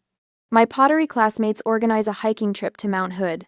My therapist notes how my posture has changed, opening like a flower turning toward sun. At a staff meeting, when the athletic director dismisses my suggestion about incorporating creative writing into physical education, my colleague Sandra speaks up. "Elise has been saying this for years." The research supports her approach. The family group text pings with cousin Caleb's wedding announcement for June. Everyone responds with enthusiastic acceptance. I type simply, "I'll attend, but I'll drive separately." Mother's private text arrives within minutes. "Why are you being difficult?" I consider a dozen responses before settling on truth without malice. Setting healthy boundaries isn't being difficult. In my calendar, I created the entry. Wedding, 2 hours maximum. Bring Robert? We've been dating for a while. The balcony garden I've started flourishes with herbs and native wildflowers. As evening light filters through the leaves, I sit with my journal open on my lap. The pages contain fewer questions now, more declarations. Today I write, "Growth requires both distance and nourishment." My fingers, still faintly stained with clay, trace the words. What seeds of self-respect are you ready to plant in your own life? The question rises unbidden as I watch a bee navigate between blossoms, purposeful in its journey. The answer blooms within me, stronger than any doubt could overwhelm. ones that will finally allow me to thrive. And in months to come, I will finally show my family who I am. On the day of the wedding, 3 months later, I step out of Robert's car, smoothing the fabric of my sage green dress. The simple silk falls just below my knees, affordable elegance that took 3 months of careful budgeting. "You look beautiful," Robert whispers, his hand finding the small of my back. The country club sprawls before us, manicured lawns stretching toward Mount Hood in the distance. Cousin Caleb chose well for his wedding venue, though I wonder how Uncle George afforded it on his hardware store income. "Ready?" Robert asks. I nod, more truthfully than I've ever been. 6 months of therapy and boundary setting have armored me for this family gathering. Juliet spots us immediately, waving frantically from the entrance. Her sequined cocktail dress catches the afternoon sunlight, sending prisms dancing across the pavement. Too formal for a garden wedding, but that's Juliet always one notch above appropriate. "Elise, you actually came." She air kisses near my cheek, perfume clouding between us. "And you brought a friend?" "Robert Thompson," he says, extending his hand. "Elise's colleague." "And more," I add firmly. "We've been dating for 3 months." Juliet's perfectly plucked eyebrows rise. "Mom didn't mention that." Mom doesn't know everything about my life anymore. Before she can respond, Mom appears, her smile stretched thin as worn elastic. Her eyes dart between us, landing on my simple gold necklace, the dress, Robert's steady presence. "Elise, darling." Her hug feels mechanical. "Your apartment must be getting cramped with company these days. Have you thought about upgrading?" The old familiar sting threatens, but I breathe through it. My apartment suits me perfectly. Dad approaches, tugging at his collar. The suit hangs looser than I remember. "There's my independent girl," he says, patting my shoulder awkwardly. "Your apartment must be getting too small for you now." Same script, different Turner. I simply smile. Aunt Margaret rescues me, swooping in with a genuine embrace. "Look at you," she whispers, standing tall. She glances over her shoulder before adding, "Your parents are having financial troubles. Thomas's investments tanked." The ceremony passes in a blur of white tulle and promises. During the reception, I notice details that would have escaped me before. Dad arguing with the photographer in harsh whispers about payment terms. Mom's handbag, not her usual Prada, but a well-worn leather clutch with a small scuff on the corner. And most telling, Juliet's panicked expression when the bartender returns her credit card, shaking his head. The garden behind the reception hall offers temporary escape. Roses climb trellises, their June blooms heavy with perfume. I breathe deeply, counting backward from 10 Dr. Williams's technique for processing surprise without reaction. Running away again? I turn to find Juliet, her mascara slightly smudged at the corners. Taking a moment, I correct her. The difference matters. She slumps onto a stone bench, unexpectedly graceless. "You're different now." "Yes." I realized how unfair everything was. The words tumble out, unpracticed. "I'm sorry, Elise." I wait, years of experience teaching me that Juliet's apologies often come with conditions. "They can't support me anymore," she continues, voice cracking. "Dad's business is collapsing. The condo's being sold. My credit cards are maxed out." I sit beside her, maintaining careful inches between us. "That sounds difficult." "I never learned to stand on my own like you did." A tear tracks through her foundation. "I don't know how to live on what I actually earn." The sunset paints the garden in amber light, turning Juliet's sequins into tiny flames. We sit in silence, the first comfortable quiet between us since childhood. Back inside, Dad corners me near the cake table. "You've always been good with finances," he begins, voice unusually hesitant. "Teachers have excellent retirement planning skills." I sip my champagne, waiting. "We might need some advice. Family helping family, you know." Before I can respond, relatives swarm around us. "Elise, heard you got department head," Uncle George booms. "Always knew you'd be successful." Mom appears at my elbow. "Elise was always our practical one," she says, her fingers nervously twisting her wedding band. "So responsible." Across the room, Robert chats with his sister who drove up from Salem. "She's the most respected teacher at her school," I overhear him say, pride warming his voice. Juliet approaches, subdued. "Do you know about affordable apartments in Portland? Maybe with roommates?" The irony isn't lost on me after years of invisibility. Suddenly everyone sees me. not for who I am, but for what I might provide. When Dad mentions temporary family assistance later, I maintain polite distance without cruelty.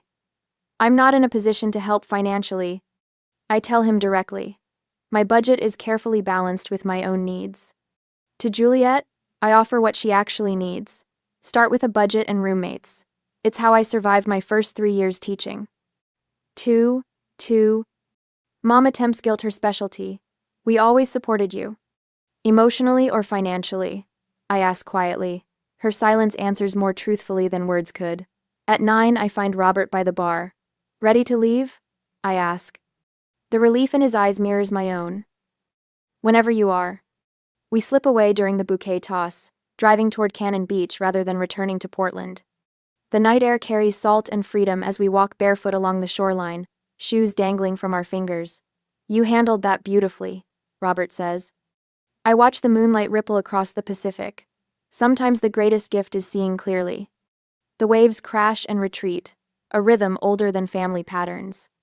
I wonder how many others have found strength in walking away from expectations that never served them, choosing instead the uncertain path of self-respect. The ocean doesn't answer, but somehow, I no longer need it to. A week after the wedding, I arrived at my parents' house exactly at 6, parking my Honda next to Dad's Lexus that now shows patches of rust around the wheel wells. 2 hours.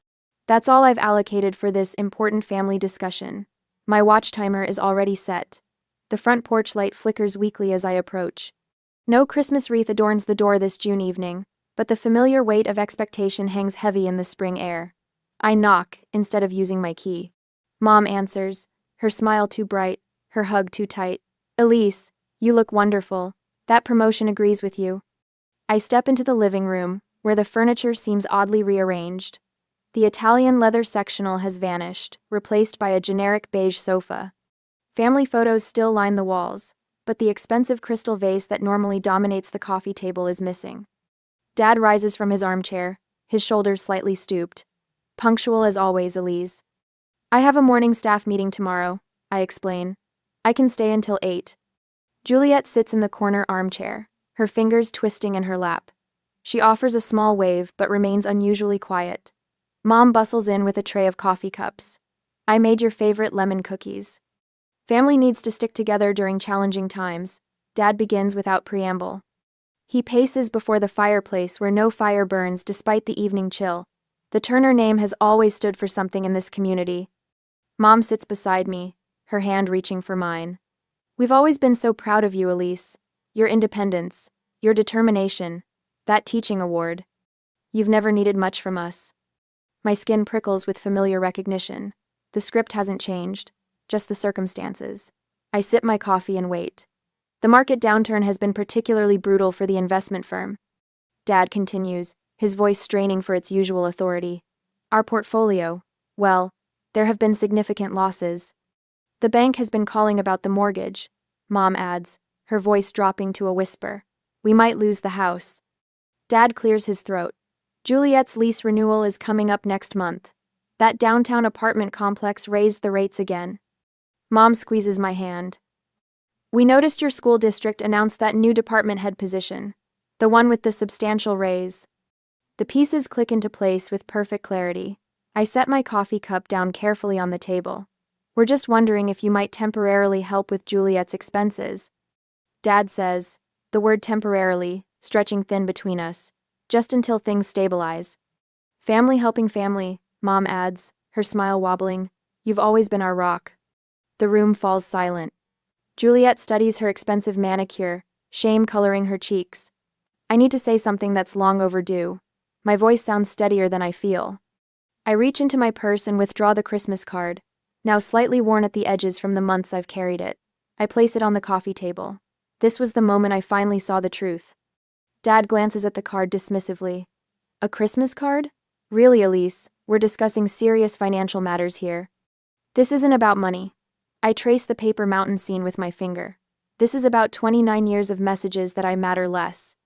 Juliet's sweet 16 at the Benson Hotel while my 13th birthday was celebrated with a grocery store cake. My college scholarship with your note that I should work part-time, while you fully funded Juliet's fashion school and her semester in Italy. Mom's face drains of color. We never meant. I don't believe you did it consciously, I continue. But it happened consistently. Every birthday, every Christmas, every milestone. That's ridiculous. Dad's face flushes with indignation. We gave you everything you needed. But never what she wanted, Juliet says suddenly. All eyes turn to her. She's right. We've always treated her as less important. I've watched it my whole life and benefited from it. Dad's mouth opens, then closes. The foundation of family mythology cracks visibly before my eyes. This isn't about punishing anyone, I say. But if we want a relationship moving forward, it starts with respect and equality. So you won't help your sister? Mom's tears spill freely now, genuine rather than strategic. I'm not saying that. I'm saying I won't be the family's financial solution while the pattern continues. I won't fund Juliet's luxury apartment when I've struggled to afford my own place. I won't contribute to a dynamic where I give everything and receive nothing. After all we've done for you. Dad's voice rises sharply, revealing his true expectations. This is how you repay us? I'm offering something better than money.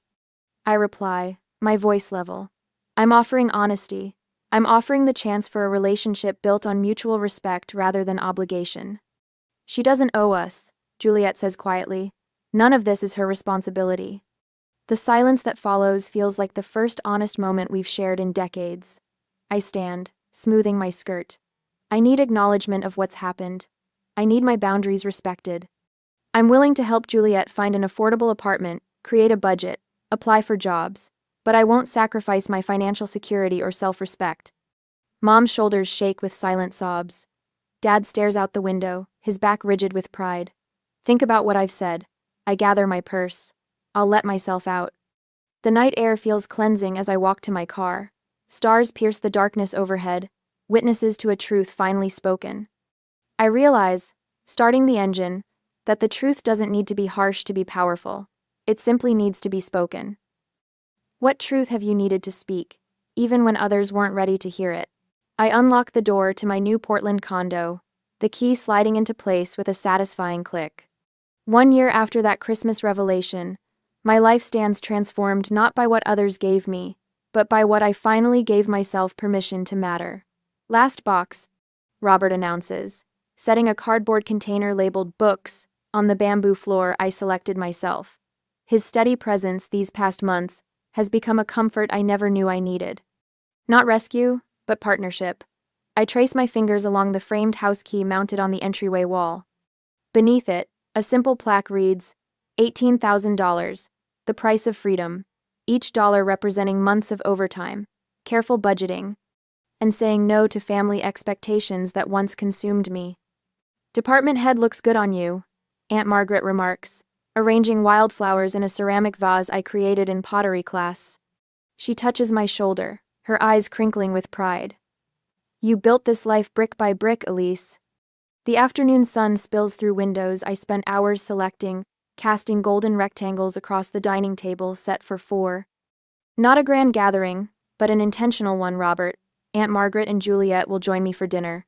My terms, my space, my boundaries intact. Dad's text message arrived this morning. Hope the move went well. 5 words representing his struggle to navigate our new reality. Mom calls weekly now, her conversation careful but increasingly genuine. Small steps toward what might someday become authentic connection. Juliet arrives, carrying a houseplant and a bottle of mid-priced wine. Her designer bags have disappeared, replaced by sensible work attire from her first real job. The apartment hunt is going well, she says, helping me arrange plates on the table. My roommate works in accounting. She's teaching me about budgeting. Her voice holds a newfound humility that sometimes catches me off guard. Later, as Robert helps me hang curtains in the bedroom, his hands steady on the drill, he asks, "Have you thought about next summer? That cabin on Mount Hood is still available for rent." I smile, no longer afraid of future possibilities. I'd like that, I answer simply. When everyone leaves, I prepare for my first night alone in my new home. I place the Christmas card, that $2 catalyst for change, in a simple frame on my desk. What once symbolized invisibility now represents strength discovered through pain. I open my journal, running my hands across a blank page before writing, "Worth is inherent, not earned or granted by others." At school, a young teacher sought me out yesterday, tears streaming down her face after a family gathering where her achievements were dismissed. I recognized that wounded look all too well. Your boundaries aren't selfish, I told her, offering tissues and the validation I once desperately needed myself. My savings account grows steadily, now labeled Future Dreams instead of Emergency Fund. The local pottery studio called yesterday about displaying my pieces next month. From my small balcony, I watch the Portland sunset paint the sky in watercolor hues. 1 year ago, I sat in my car sobbing over a meaningless card. Tonight I stand surrounded by a life built on my own terms. The gift, I whisper to the evening air, was finding myself. I close my journal, no longer needing external validation to know my value. Turning off the porch light, I walk into rooms furnished with intention and self-respect. Love that must be earned isn't love at all. The champagne glass trembles in Jasmine's hand, catching fractured rainbows from the $20,000 crystal chandelier overhead. The jazz quartet has gone silent. 50 of the East Coast's elite women in Chanel, men in bespoke Tom Ford have stopped mid-conversation, their eyes fixed on the massive projection screen that has just flickered to life behind my sister.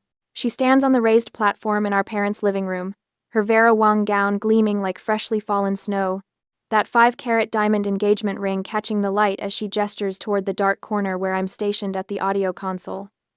"Thank you to my poor sister Jordan," she says, her voice dripping with practiced sympathy, "who always accepts living in the shadows so I can shine." The room erupts in polite laughter. I see my mother's satisfied smile. My father, Lucas, nods approvingly from the front row.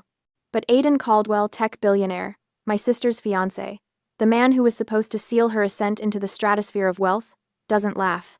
He releases her hand like it's contaminated. He pulls out the iPad controlling the smart home system. His fingers move across the screen with the precision of a surgeon making an incision. "Interesting," he says, his voice cutting through the laughter like a scalpel through silk. "Let's see what the data says about who really owns this house." The projection screen behind Jasmine shifts. Her engagement photo slideshow vanishes, replaced by something else entirely. That is the moment my sister's life ends. Right at her own engagement party. But the fuse for this explosion wasn't lit in the ballroom. It was lit 4 months ago, not in a chandelier-filled hall, but in the dark. The road to this destruction was forged in the stifling mechanical heat of the converted storage closet that served as my office. The server racked like angry hornets, radiating waves of warmth that made sweat bead at my temples despite the October chill outside. On my dual monitors, the 3D CAD rendering of the glass house rotated slowly, all clean lines and impossible angles. A cliffside masterpiece, designed to make whoever lived there feel like they were floating above the Atlantic. The digital clock in the corner read 11:47 p.m. I had been there since 6 that morning. Through the security camera feed on my second monitor, the one I was not supposed to know about, I watched my sister Jasmine in the main office. The glass-walled, air-conditioned, light-flooded space that should have been mine. She was scrolling through wedding dress websites, her perfect manicure clicking against her smartphone screen. Every few minutes, she laughed at something, probably a text from one of her society friends. She hadn't opened AutoCAD once that day. My phone buzzed. A text from Jasmine. "Need you to revise the wedding invitation design. Aidan says the current font looks cheap. Fix it by morning." I stared at the message. The invitation I designed. During my lunch break, which she took credit for. I zoomed in on the glass railing detail in the blueprint, the one Aidan specifically asked about the month before. The one Jasmine waved off as boring technical stuff. I ran the horizontal load calculation for the 3rd time, adjusting the laminate thickness to exceed state building code requirements by 40%. Because when you were designing a home for someone else's children to grow up in, you didn't cut corners. Even if that someone was marrying your sister. Even if she was taking credit for every calculation you made. The closet door opened without warning. My father filled the doorframe, his 6'2" frame blocking out the hallway light. Lucas Price, president of Price & Co., still wearing his suit at midnight like he was auditioning for a corporate thriller. "Working late?" he asked, though it wasn't really a question. The glass railing calculations. "Good," Caldwell called earlier. "He's concerned about the timeline." He stepped into the cramped space, and suddenly there was no oxygen left. I reminded him that this firm has never missed a deadline. "Don't make me a liar, Jordan." The trap agreement sat between us like a landmine. Training repayment agreement provision. $50,000. I allegedly owed the company for professional development if I quit before 5 years were up. 5 years of working in this closet while Jasmine took credit for my designs. 5 years of earning $35,000 annually, while she pulled $120,000 as lead designer. 3 years and 2 months left on my sentence. I won't let you down, I said. The words automatic. Pavlovian. You'd better not. Your sister's wedding depends on this project. He adjusted his cufflinks. Cartier. Probably worth more than my car. Jasmine is building something bigger than you could ever understand. The Caldwell connection will transform this firm, transform our family name. Transform Jasmine, I thought. The rest of us are just the scaffolding. He left without closing the door. I listened to his footsteps fade down the hallway, then returned to my screen. The glass house rotated silently, beautiful and perfect, and completely uncredited. My phone buzzed again. Another text from Jasmine. Also need you to call the caterer tomorrow. Aiden wants to add a sushi station. You know what he likes. I did know what he liked, because I was the one who sat through the 3-hour consultation meeting where he explained his vision for the house, where he talked about wanting floor-to-ceiling windows so his future children could watch the sunrise over the ocean, where Jasmine scrolled through Instagram and said, "Yes, honey," at appropriate intervals. I saved my work and pulled up my personal folder hidden 3 subfolders deep, password protected. Inside were 73 completed architectural designs, houses I had created in stolen hours between assigned projects. Each one signed, Jordan Price, Architect, in the bottom right corner. In this folder, I existed. I was about to close it when I noticed the file properties. Total hours logged, 1,847. That was 1,847 hours of my life, spent building a career in secret, in a closet, while my sister built her throne in the glass office. The cursor hovered over the delete button. It would have been so easy, erasing the evidence of my own ambition, accepting that Jasmine was the architect and I was just the ghost in the machine. Instead, I created a new folder. Titled it, Evidence. I did not know why yet, just instinct. The following morning, the conference room smelled like expensive coffee and Jasmine's Tom Ford perfume. Aiden Caldwell sat at the head of the table in a charcoal suit that probably cost more than my annual salary, his tablet opened in front of him. My sister perched beside him in a white power suit, her engagement ring prominently displayed every time she gestured. I was tucked in the corner, labeled Technical Assistant on the meeting agenda. My role: take notes, stay silent, provide information only when directly asked. I've been reviewing the structural plans, Aiden said, his finger tracing the glass railing on his tablet screen. This section, the cantilevered deck. Is this safe for small children? What's the horizontal load resistance required by state building code? Jasmine's smile didn't waver. Oh, honey, don't worry about the boring technical details. It looks romantic, and that's what matters. Trust me, I've spent months perfecting the aesthetic. I'm asking about engineering. Aiden's voice was patient, but I caught the edge underneath. What's the load rating? Jasmine's eyes flickered to me for a microsecond, a silent command, but her mouth kept moving. The glass is very strong, top of the line. Jordan handles all the numbers stuff. Disappointment flashed across Aiden's face. It was subtle, just a tightening around his eyes, but I saw it. I had been watching people be disappointed in me my entire life. I recognized the expression. I instinctively leaned forward, unable to watch the firm's reputation crumble. Actually, the railing uses triple laminated tempered glass rated for 500 pounds per linear foot, which exceeds the state requirement of 200 pounds by... Crack. Pain exploded in my shin. Lucas's shoe, slamming into my leg under the table with practiced precision. The kind of strike that didn't leave visible bruises, but sent a clear message. I swallowed the rest of my sentence. What Jordan means? My father said smoothly, his hand on my shoulder in a gesture that looked fatherly but felt like a vice, is that all technical specifications have been verified by our engineering consultant. We have full certification documentation available upon request. Aiden's gaze shifted between me and my father, calculating. I'd like to see those certifications. Email them by the end of day. Of course, Jasmine said brightly, already moving to the next topic. Now, about the master bathroom, I was thinking about Calicut marble. The meeting continued. I sat in silence, my shin throbbing, and typed notes I'd later transform into the certifications Aiden requested. Certifications Jasmine would send under her name. As we were leaving, Aiden stopped beside my chair. Jordan, right? I nodded, not trusting my voice. You know your building codes. He said it casually, but his eyes were sharp. Assessing. She's very thorough with the details, Lucas interjected, steering Aiden toward the door.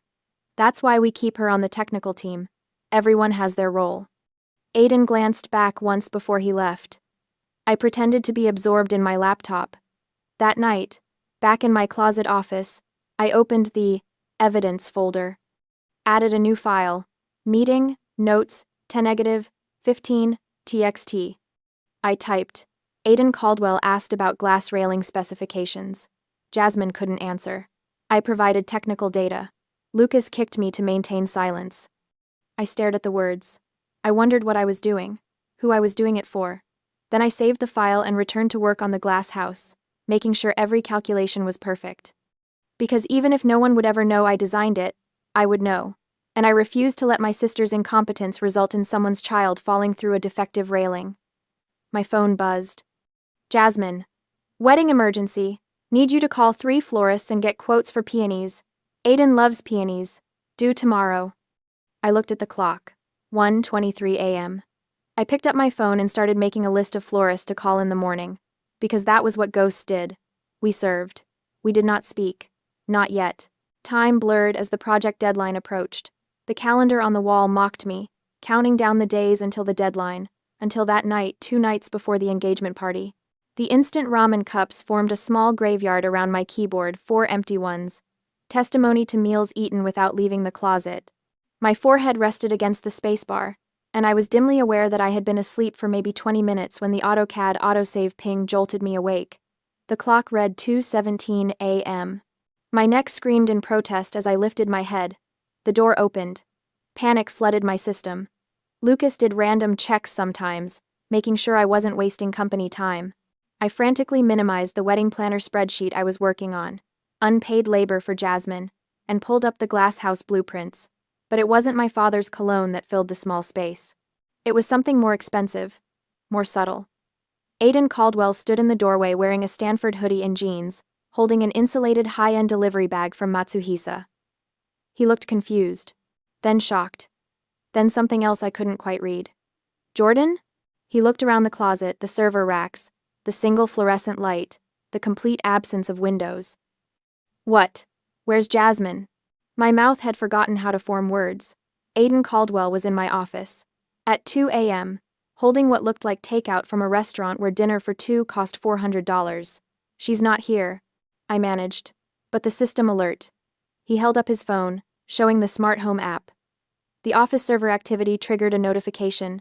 I thought. He trailed off, understanding dawning. I thought she was here working on our house. The "our house" hit different than it should have.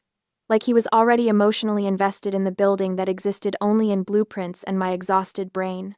He set the thermal bag down on the only clear corner of my desk, next to my $2 instant ramen cups. Sushi, he said absently, and truffle fries, kept warm in the insulated bag. The contrast was almost physically painful. Truffle fries and artisan sushi next to preservative-laden noodles.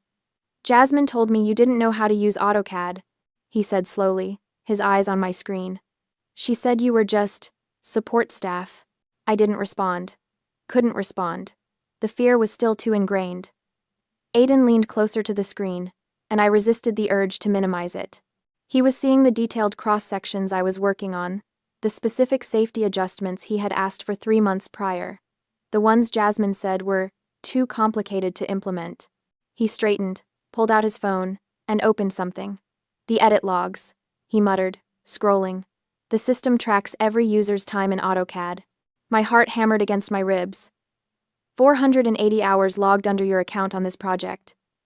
He looked at me, and there was something dangerous in his expression. Not angry. Colder than that. Jasmine's account shows 2 hours, both spent renaming files. The last active login was 14 weeks ago. The fluorescent light hummed above us. The server racks maintained their angry hornet symphony. I waited for the world to end. Instead, Aiden sat down on the floor, just dropped into a cross-legged position like this cramped closet was his meditation space. He opened the thermal bag and pulled out a container of sashimi. "When was the last time you ate something that didn't come from a microwave?" he asked. "I don't know." He held out the container. "Eat. Then tell me what the hell is going on." I should have refused. Should have maintained the illusion.